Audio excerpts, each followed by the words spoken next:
Namaste. Welcome to the Backstage Pass, a podcast where we talk all things music. आज हमारे podcast में एक ऐसे मेहमान आए हैं जो सिर्फ गाना बजाते नहीं बल्कि जिंदगी को एक रिदम देते हैं। 30 साल का भी ज्यादा तजुर्बा, दुनिया भर के शोज और बॉलीवुड के बड़े कलाकारों के साथ काम। दोस्तों, स्वागत कीजिए मिस्टर पवित्र नस्कर जी का। Welcome sir. आपको कैसा लग रहा है आज आके इधर? मैं तो बहुत अच्छा लग रहा है और साथ में थोड़ा एक्साइटेड भी हूँ। Thank you so much. इतने बड़े मंच पे फर्स्ट टाइम आया हूँ ऐसा। Thank you so much sir. तो सर, सबसे पहले हम ये जानना चाहेंगे कि आपको म्यूजिक का कीड़ा कहाँ से लगा? हाँ, इसको कीड़ा बोल सकते हो। एक्चुअली मैं बंगाल से बिलोंग करता हूँ। तो हमारे बंगाल में कलकत्ता में क्या होता है कि जब दुर्गा पूजा या काली पूजा कुछ भी होता है तो हमारे विसर्जन के टाइम वो प्रोसेशन निकलता है। अच्छा। जिसमें छोटे छोटे बच्चे लोग, लड़का लड़की लोग जिप्सी डांस करते हैं, पिकलू फ्लूट बजाते हैं, then bagpiper all that. तो मैं एक क्लब के साथ जुड़ा हुआ था जहाँ पे ये सब सारे चीज होता था। तो वहाँ से मुझे ज़्यादा इंटरेस्ट आया ये सब सीखने का। मैं वहाँ से सीख के वो पोजीशन के साथ जाता था। जाते जाते अभी एक दिन क्या हुआ, मेरा जो बड़े भाई साहब है उनका एक फ्रेंड थे, उनका वाइफ सिंगर थे। तो उन्होंने मुझे देखा कि अरे ये तो मैं तब वो ड्रम्स का स्नेहा ड्रम ये सब बजाता था।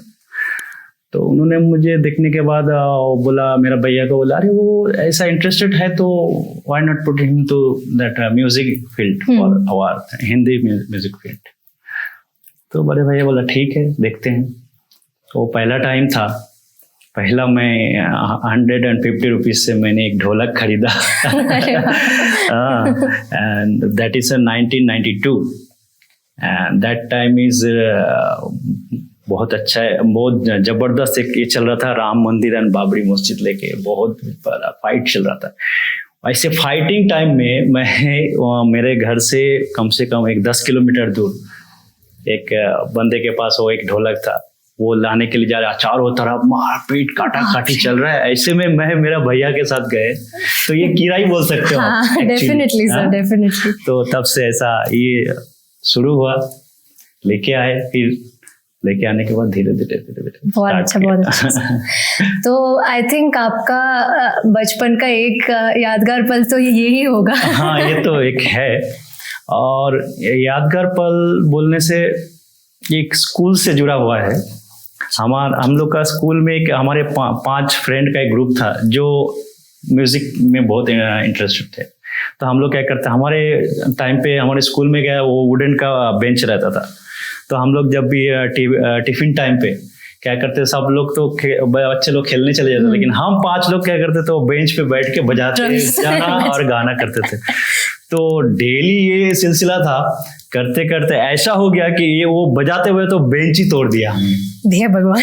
तो इसके लिए हमें 7 डेज के लिए सस्पेंड किया था स्कूल ने। बाप रे। तो ये एक वाकया मुझे याद है। बहुत सुंदर सर। ठीक है, तो अगला ये प्रश्न है हमारी तरफ से कि आपको ऐसा कभी लगा कि म्यूजिक में कोई फ्यूचर कभी हो भी पाएगा? आपने कैसा सोचा था कि मे बी आपके पेरेंट्स आपको कभी पूछे थे कि इसका क्या होगा नेक्स्ट, आप क्या इसको अपना फ्यूचर बनाएंगे? एक्चुअली म्यूजिक को मैं अपना फ्यूचर बनाऊंगा मैंने कभी जिंदगी में सोचा भी नहीं था। क्या होता है हमारे बंगाल में ये जो शोज होते हैं, ऑर्केस्ट्रा शोज, तो मेरा बड़े भैया बहुत इंटरेस्टेड थे, लेकिन वो कर नहीं पाए कुछ कारण से घर के। तो उनके साथ मैं जाता था और मेरा बड़ा भैया वो ड्राम्स देखते थे स्टेज पे, वो सारा चीज लगा हुआ है। तो मुझे बोलते थे, देख ये ना मुझे बहुत पसंद है, ये एक दिन तू बजाना सीखना। तो स्टार्टिंग तो वो नहीं हो पाया। स्टार्टिंग में मैं ढोलक से किया, मैं आपको बोला ढोलक, देन तबला ऑल दैट। तो उसमें हम लोग देखते वैसे ही शौक चढ़ा कि नहीं हमें करना चाहिए ऐसा कुछ म्यूजिक। और दूसरी बात यह है कि हमारे खानदान में मेरे जो बड़े पापा थे वो तबलिस्ट थे, और हमारे एक बंगाली इंस्ट्रूमेंट रहता है खोल, दे प्लेइंग इन कीर्तन ऑल दैट। और मेरा डैडी जो थे वो रेडियो आर्टिस्ट थे, हाँ, तो उससे भी मुझे थोड़ा इंस्पायर हुआ। आई थिंक आपके पूरे फैमिली रिदम या तो मतलब म्यूजिक से रिलेटेड सब बिल्कुल ऐसा। ओके, सो आप इतने सारे परकशन इंस्ट्रूमेंट्स बजाते हैं जैसे ड्रम्स, तबला, ढोलक, कहून, ऑक्टोपैड, तो आपका सबसे फेवरेट कौन सा होगा? मेरा तो एक्चुअली वही बचपन से भैया ने वो माइंड में घुसा दिया था कि वो जो उतना सारा सब है वही बजाना ड्रम्स में। लेकिन मेरा ज़्यादा इंटरेस्ट था ढोलक पे। मैं ढोलक बहुत शिद्दत से सीखा हूँ। ढोलक सीखने के बाद में मैं तबले में आया, तबले के लिए बाकायदा गुरु के साथ सीखा हूँ। तो मेरा मेन सब्जेक्ट ढोलक था पहले। आई थिंक आपने जो स्टार्ट किया था उससे मेरा श्री गणेश जो हुआ वो ढोलक से एक्चुअली हुआ। बाद में मैंने ड्रम्स में ट्रिनिटी किया and all that, and tabla जो उसमें क्लासिकल। ठीक है, सो हमारा इस सेगमेंट का जो लास्ट क्वेश्चन है वो है कि म्यूजिक इंडस्ट्री में अभी इतने सारे नए इंस्ट्रूमेंट्स आ रहे हैं, एआई आ रहा है, तो आपको क्या लगता है कि हमारे ट्रेडिशनल जो इंस्ट्रूमेंट्स है उसको ये कभी रिप्लेस कर पाएंगे कि नहीं? देखिए, रिप्लेसमेंट का तो मैटर नहीं है इसमें। हाँ, जहां तक टेक्नोलॉजी की बात है, मैं आपको 60s-70s की बात बोलता हूँ। उस टाइम पे वो टेक्नोलॉजी नहीं था बोल के तो इतना पूर्ण लगता है ना, जो भी गाना हम सुनते हैं वो क्वालिटी हमको नहीं मिलता है। बाद में डे बाय डे जैसे जैसे जैसे जैसे तरक्की करते गया म्यूजिक इंडस्ट्री, तो ये एक अच्छा चीज है एक्चुअली। बट उसका जो साइड इफेक्ट भी है उसको भी देखना चाहिए। आज के जनरेशन के जो म्यूजिशियंस है, जो आर्टिस्ट है, सबको यही बोलना चाहूंगा, उसका जो अच्छाई है उसको ले लो, उसका जो बुराई है उसको साइड में रखो। टेक्नोलॉजी जो चाहिए, टेक्नोलॉजी के साथ चलना चाहिए। Correct, definitely. सो आप देखते होंगे कि आर्टिस्ट अभी अगर वो लोग प्रोफेशनली म्यूजिक परस्यू भी नहीं करते तो वो लोग घर बैठ के बीट्स बना लेते हैं, बट ये I don't know how it does not really it can not compare with हम जैसे लाइव इंस्ट्रूमेंट्स के साथ रिकॉर्डिंग्स करते हैं। पीपल अभी तो वो लोग घर बैठ के बेड पे बैठ के दे कैन क्रिएट बीट्स, उस पे गाना बना दिया।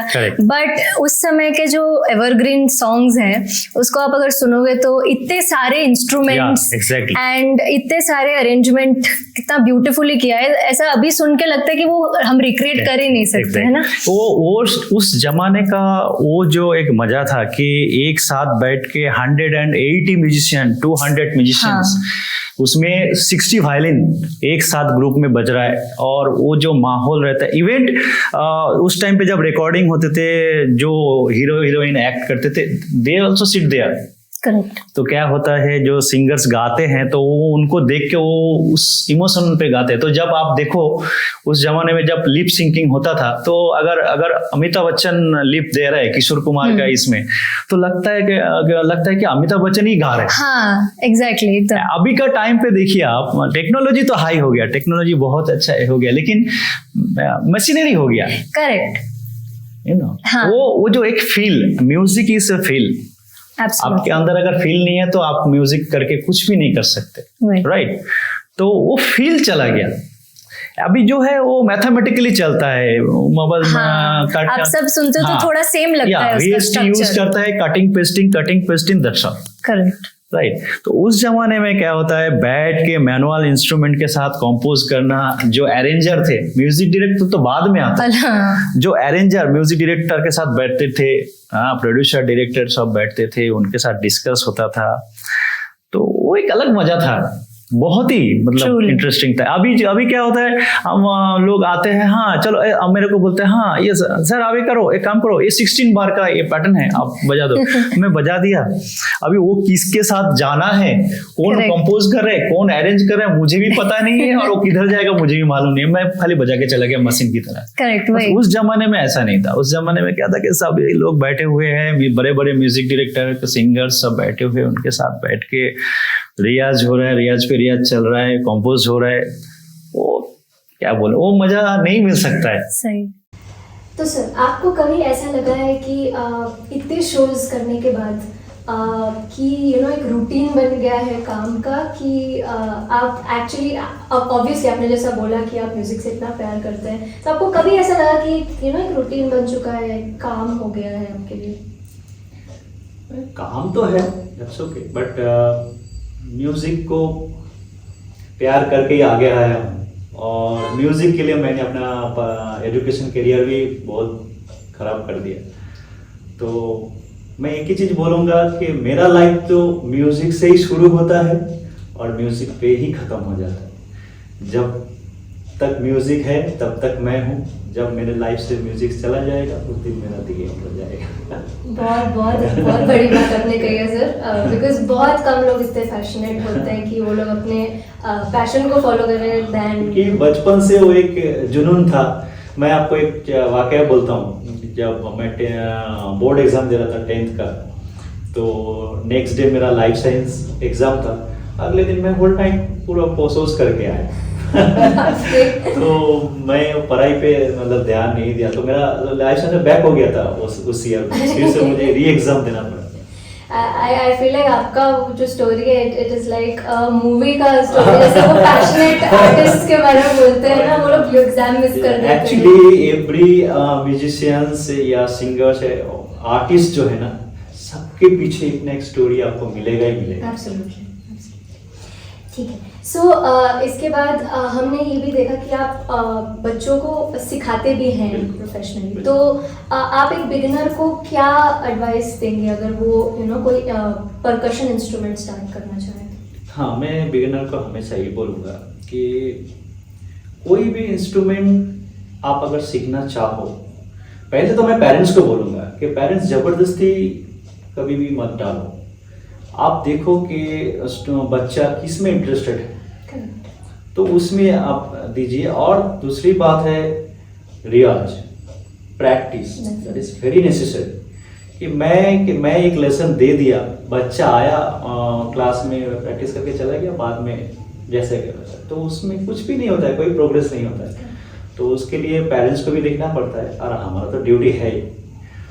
तो बच्चे को लगन से सीखना चाहिए, अच्छे से सीखना चाहिए, ध्यान लगा के। और मेरा ये ड्यूटी है कि मैं जब किसी को सिखाता हूँ तो मैं उसको पहला चीज़ ये सिखाता हूँ कि खुद को डाउन टू अर्थ रखना। म्यूजिक का ये पहला लेसन है कि आप खुद को एटीट्यूड नहीं दिखाना। जितना आप डाउन टू अर्थ रहेंगे, माँ सरस्वती उतना आपको ऊपर लेके जाएंगे। एब्सोल्युटली। सो मैं अगर आपको पूछूं कि आपको सिखाना ज़्यादा पसंद है कि शोज में परफॉर्म करना ज़्यादा पसंद है? दोनों ही ठीक है, लेकिन मैं ज़्यादा तो एंजॉय में परफॉर्म ही करता हूँ, क्योंकि बचपन से मेरा यही एक ड्रीम था कि मैं परफॉर्म करूँगा, स्टेज पे जाऊँगा, ये आर्टिस्ट के साथ बजा, जो उसके साथ कभी सोचा भी नहीं था उनके साथ भी मैंने प्ले किया। जिसको मैं बचपन से मतलब सुन के बड़ा हुआ हूँ, फिर उनके साथ परफॉर्म करना वो एक अलग अचीवमेंट है मेरे लिए, बोल सकते हो।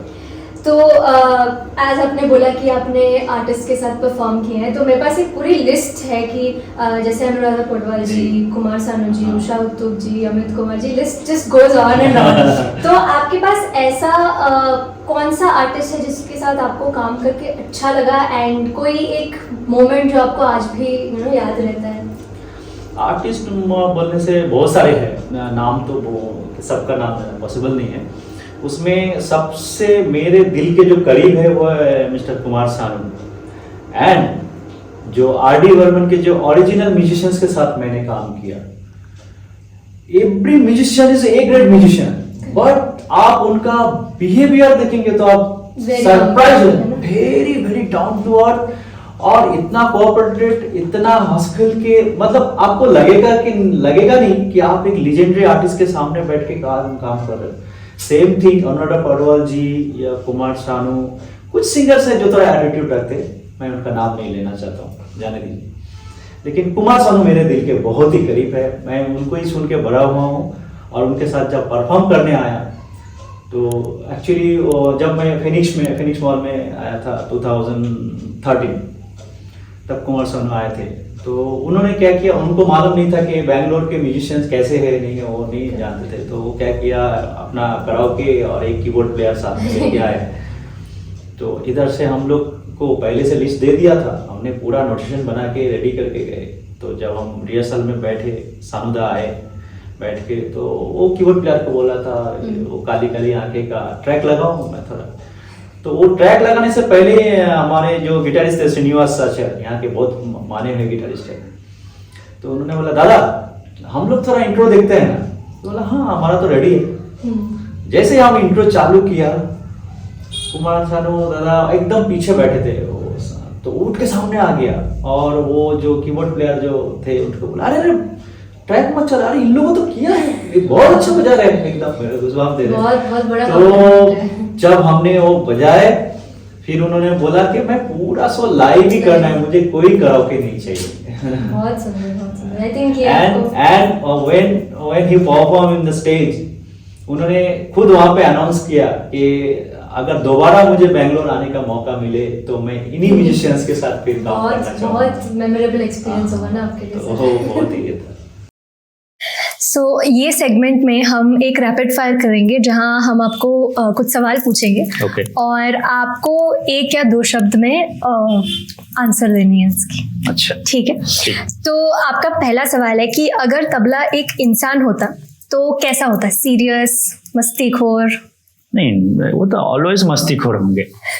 ठीक है, तो आप यूजुअली शोज रात में या शाम के टाइम पे प्रेफर करते हैं कि दिन के समय? No, basically I like night show. अच्छा, और एक सिंगर जिनके साथ आप फिर से परफॉर्म करना चाहेंगे? कुमार सानू। और कोई म्यूजिशियन जिसे देख के आपने सीखा है या इंस्पायर हुए? इंस्पायर तो मैंने बहुत सारे म्यूजिशियन से हुआ हूँ, जिसमें सबसे आगे हमारे पूज्य जाकिर हुसैन साहब है, जिसको मैं बहुत फॉलो करता हूँ, उनका फैन हूँ, बहुत बड़ा फैन हूँ। देन फ्रैंको हज, जो नॉट इंडिया के, एशिया के टॉप ड्रामर में है। ओके, सो आपने कभी अपने इंस्ट्रूमेंट्स को कोई नाम दिया है? नाम तो नहीं दिया हूँ, लेकिन बट अगर रख सकते तो? मैं जैसे मेरा जो ऑक्टोपैड है जो मैं बजाता हूँ अभी, बेसिकली मैं ज्यादा ऑक्टोपैड ही बजा रहा हूँ, तो वो उसको मैं मेरा पहला प्यार बोलता हूँ, माय फर्स्ट लव। बहुत बहुत बढ़िया।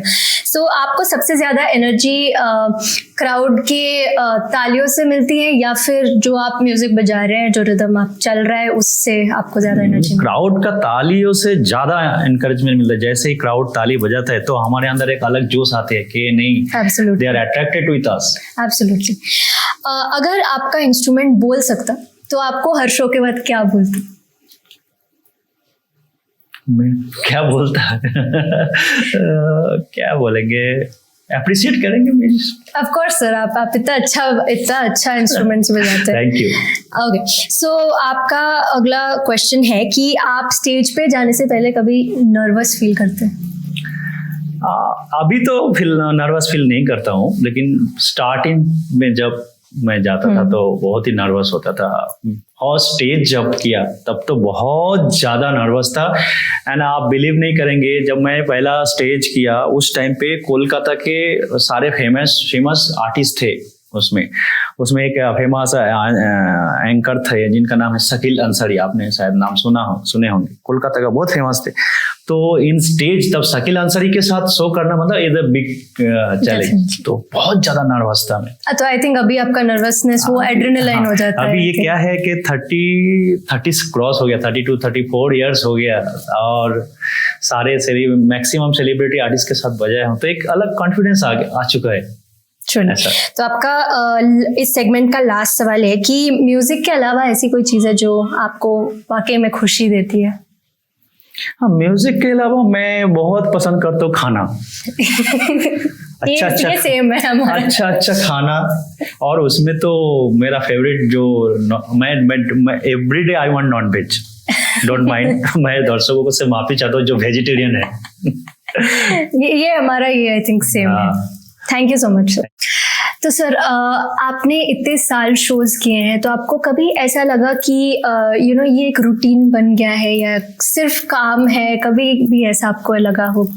नहीं, सिर्फ काम तो कभी नहीं लगा, क्योंकि मैंने म्यूजिक से बहुत प्यार किया है और बचपन से किया हूँ एक्चुअली। और वो मेरा ड्रीम था कि मैं कभी परफॉर्म करूँगा, सेलिब्रिटी आर्टिस्ट के साथ भी करूँगा। तो इसको कभी भी मैं काम के थ्रू कभी भी लिया नहीं हूँ और ना कभी लूंगा। I enjoy this profession. Art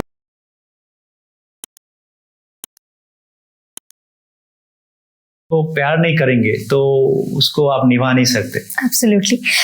हमने ये भी देखा कि आप बच्चों को सिखाते हैं परकशन इंस्ट्रूमेंट्स, तो आप एक बिगिनर को क्या एडवाइस देंगे? बस बिगिनर को मैं यही एडवाइस दूंगा, ओनली बिगिनर स्टूडेंट को नहीं, स्टूडेंट के पेरेंट्स को भी, कि आप उनको ज़्यादा इनकरेज करो, प्रैक्टिस करना बहुत ज़रूरी है, ज़्यादा रियाज करो। हम जो लेसन दे रहे हैं वो इंस्टीट्यूट में प्रैक्टिस करते चले जाते, ऐसा करने से नहीं चलेगा।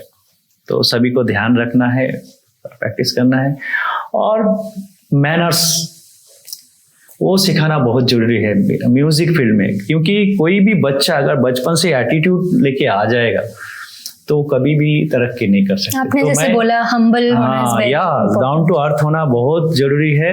तो मैं बच्चे को पहला वही सबक देता हूँ कि पहले अपने आप को पोलाइट करो, और हम लोग हिंदी में जो बोलते हैं लगन, अपने अंदर जो लगन वो पैदा करो।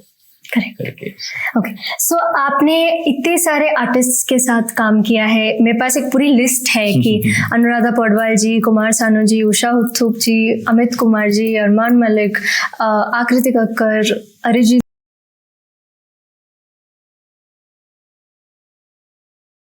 इतने सारे सिंगर्स के साथ काम किया। तो आपका ऐसा कौन सा आर्टिस्ट है जिसके साथ आपको काम करके बहुत मजा आया हो, और ऐसा कोई इंसिडेंट है जो आपको आज भी याद रहता हो?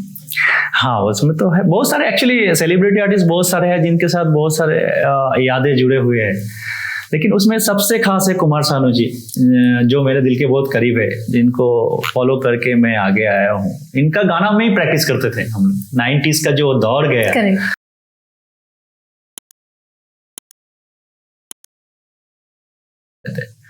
तो वो अपने साथ अपने कीबोर्ड प्लेयर को लेके आए थे, क्योंकि उनको मालूम नहीं है कि बैंगलोर में कौन म्यूजिशियंस है। और सभी को ये होता है, जो भी सेलिब्रिटी आर्टिस्ट आते हैं वो अपने साथ कुछ अपना म्यूजिशियंस लेके आते हैं, ताकि उनको एक कॉन्फिडेंस रहे।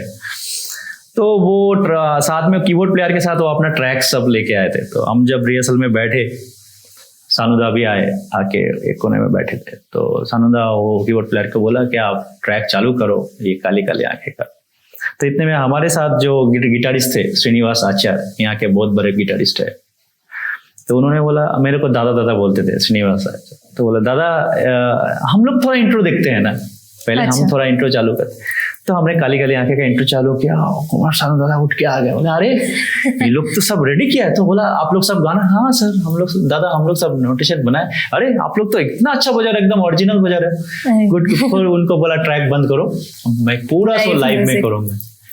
एक किया, फिर जब स्टेज में वो आए, स्टेज में आने के बाद परफॉर्म करने के बीच में उन्होंने अचानक अनाउंस किया कि ये जो म्यूजिशियंस है इतने अच्छे से ये लोग होमवर्क किया करके जो बजा रहे, विदाउट इतना रिहर्सल नहीं हुआ, कि थोड़ा सा ही आवर हम रिहर्सल किए, तो इतना अच्छे लोग बजा रहे। तो मेरा यही इच्छा रहेगा कि मैं जब भी फिर बैंगलोर आऊँ तो मैं यही म्यूजिशियंस के साथ फिर से काम। बहुत बड़ी कॉम्प्लीमेंट होगी आपके लिए। Thank you sir. तो सर आज आप यहाँ आए हैं और हमें ये मौका मिला है कि आप अपने ऑक्टोपैड की मीठी धुन हमको सुनाएं। तो मैं अपने दर्शकों को ये भी बताना चाहती हूँ कि सर ने मेरे साथ भी बहुत शोज में बजाया है। बिल्कुल। तो आई वुड वांट कि हमारे ऑडियंस भी एक झलक देखे। आप थोड़ा सा अगर सुनाएंगे तो ठीक। तो पहले मैं एक वेस्टर्न बीट बजाता हूँ, वेस्टर्न के बाद सेकेंड में कुछ इंडियन परकशन के साथ भी। Definitely, sir.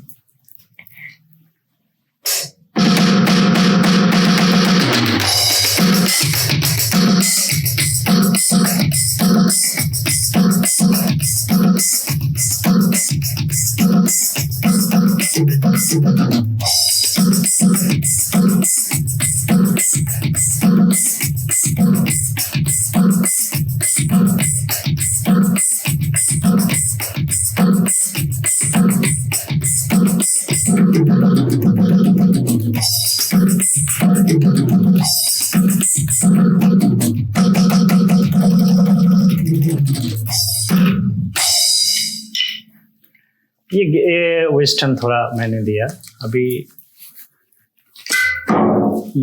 इंडियन परकशन जो है जैसे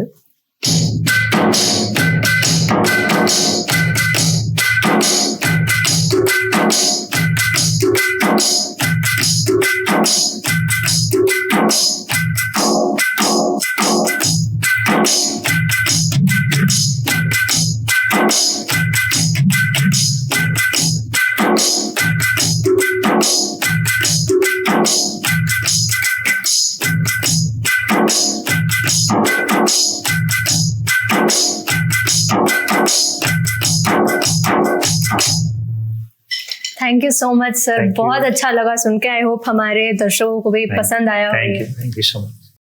तो हम हमारे इस एपिसोड के आखिर में आ गए हैं और मुझे आपसे यही पूछना है कि आपको कैसा लगा आज यहाँ आके।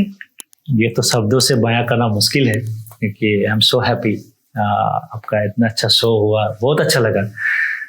ये एक अलग एक्सपीरियंस था और सबसे पहले तो मैं आपको मुबारकबाद देता हूँ Thank you शो so के लिए। much. ये शो आपका बहुत अच्छा जाए, अच्छा हिट हो। All the very best. Thank you so much sir, thank you so much. Thank you so much.